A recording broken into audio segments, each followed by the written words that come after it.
Bismillahirrahmanirrahim. Assalamualaikum warahmatullahi wabarakatuh. Selamat pagi dan salam sejahtera bagi kita semua. Alhamdulillah, bersyukur kepada Allah pada kesempatan ini masih diberikan kepada kita untuk mengikuti pelajaran lanjutan dari pertemuan sebelumnya, yakni lembaga pemerintahan non departemen dan kabinet sistem kabinet negara. Nah, itu sudah kita pelajari pada minggu sebelumnya ya, walaupun pada minggu lalu kita sudah ada kajian latihan. Kemudian salawat berserta salam tidak lupa pula kita hadiahkan kehadirat Nabi besar Muhammad SAW, yang mana pada berkat perjuangan beliau lah pada hari ini kita masih bisa merasakan nikmatnya ilmu, nikmatnya keamanan dan mana jauh jalan kebenaran. Oke, dari ini kita sudah masuk kepada BPK ya. Oke, sebelumnya kayaknya sudah tahu BPK. BPK ini adalah Badan Pemeriksa Keuangan. Nah, jadi di sini kita lihat apa tema besarnya, ada kedudukan pada Badan Pemeriksa Keuangan dalam sistem ketatanegaraan Indonesia. Oke, di sini kita tahu BPK selain lembaga pemerintahan, lembaga eksekutif, legislatif dan yudikatif, di Indonesia mempunyai ada lembaga BPK namanya Badan Pemeriksa Keuangan. Ini lembaga negara non ini ya, tapi dia independen. Nah, independennya dia sendiri dan mandiri. Dari itu bisa kita lihat daripada definisinya, Badan Pemeriksa Keuangan adalah badan yang memeriksa tanggung jawab tentang keuangan negara, yang dalam pelaksanaannya tugasnya adalah bebas dan mandiri serta tidak berdiri di atas pemerintahan. Nah, jadi dia khusus mengelola tentang bagaimana keuangan itu sendiri. Nah, di sebuah negara kita yang tentunya di Indonesia ya. Oke, di sini kita bisa lihat ada beberapa fungsi dari BPK, Badan Pemeriksa Keuangan, yang ini membidangi 3 ya. Oke, kita bisa lihat yang pertama,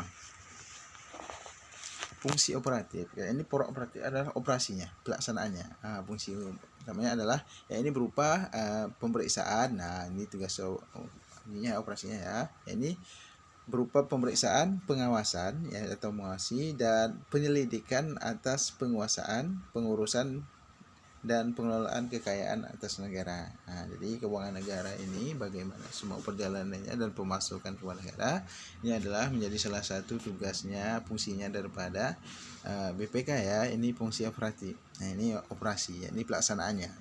Pelaksanaannya dia adalah bertugas, mempunyai fungsinya adalah untuk memeriksa, pemeriksaan dan mengawasi tentang negara dan penyelidikan atas penguasaan, pengurusan dan pengelolaan kekayaan atas negara. Jadi yang menjadi tugasnya melaksanakan ini, tugasnya adalah pertama adalah fungsinya adalah operatif, operasi ataupun pelaksanaannya. Kemudian kita masuk kepada materi berikutnya, yakni fungsi yudikatif, yakni berupa kewenangan untuk menuntut pembenaran dan tuntutan ganti rugi terhadap pembendaraan dan pegawai negeri, bukan bendahara yang karena perbuatannya melanggar hukum atau melalaikan kewajiban yang menimbulkan kerugian negara, kerugian keuangan dan kekayaan negara. Nah, jadi menuntut,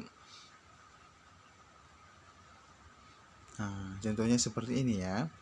Yang tadi fungsi yudikatif ini kalau kita lihat adalah menuntut tentang keadilan. Kalau kita bisa secara umum yudikatif, kita kan hanya kalau lembaga yudikatif ya, kita kan tahu adalah bagaimana menuntut tentang keadilan yang melanggar undang-undang. Kalau sini adalah fungsi yudikatif di BPK adalah berupa kewenangan menuntut ya, menuntut pembendaraan dan tuntutan ganti rugi terhadap pembendaraan dan pegawai negeri. Contohnya seperti ini.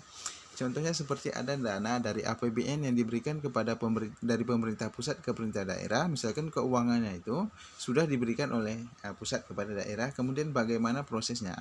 Kemudian banyak uang-uang negara ini yang terlantarkan atau uang ini tidak jelas bagaimana keberadaannya.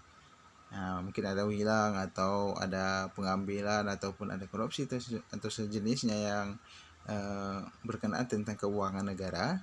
Maka ketika ini program ini tidak terlaksana dengan baik dan uangnya itu pergi ke uangnya itu tidak kelihatan, ataupun uang-uang yang ada ini programnya tidak tahu kita kemana uangnya habis dan bagaimana jalan. Maka disinilah BPK sebagai fungsinya sebagai yudikatif menuntut kewenangan tentang bagaimana pembendaraan ataupun keuangan yang telah dibuat oleh pemerintah daerah. Jadi dana-dana yang telah ditransfer oleh pusat kepada daerah, bagaimana dari daerah itu untuk memberikan laporan kepada pemerintah pusat. Tentunya adalah bagaimana menuntut tentang bagaimana keuangan ini, pembendaraan uangnya kemana, ini wajib bagaimana fungsi daripada BPK, sehingga perjalanan keuangan itu tidak sia-sia atau pergi kemana-mana tanpa jelas bagaimana hasilnya ataupun habisnya kemana. Kemudian kita masuk yang di terakhir, yaitu fungsi advisory, ini yakni memberikan pertimbangan kepada pemerintah mengenai pengurusan dan pengelolaan negara. Jadi fungsi yang terakhir adalah bagaimana BPK ini berfungsi sebagai bagaimana memberikan pertimbangan ya kepada pemerintah. Tentunya di sini adalah presiden. Ya, ini mengenai pengurusan dan pengelolaan tentang keuangan negara. Jadi keuangan negara ini habisnya mau kemana, tentang bagaimana pengurusan dan keuangan negara, seperti itu. Kepada pemerintah ya, bagaimana dia memberikan masukan ataupun pertimbangan tentang bagaimana pengurusan dan keuangan negara kepada pemerintah. Kemudian kita masuk yang terakhir. Oke, partisipasi warga negara dalam sistem politik. Ini di lingkungan bisa dibaca adalah di lingkungan sekolah kita bisa adalah pemilihan ketua kelas, ketua OSIS dan ketua organisasi ekstrakurikuler, pembuatan anggaran dasar dan anggaran rumah tangga OSIS ya, ini biasanya ada kita lihat di sekolah juga kita pun ada. Kemudian forum-forum diskusi dan musyawarah diselenggarakan di sekolah. Ini sih partisipasi warga negara dalam sistem politik Republik Indonesia di lingkungan sekolah. Kemudian lingkungan masyarakat adalah forum warga. Ini pemilihan selanjutnya adalah pemilihan ketua RT RW pada desa dan ketua organisasi masyarakat. Ini kemudian adalah pembuatan peraturan berupa anggaran dasar dan anggaran rumah tangga bagi organisasi masyarakat, koperasi, RT, RW, dan LMD. Nah, kemudian seperti ini ya. Ini kemudian di lingkungan negara. Dan ini adalah pemilihan umum. Partisipasi kita ya sebagai negara, pemilihan umum untuk memilih anggota legislatif dan presiden.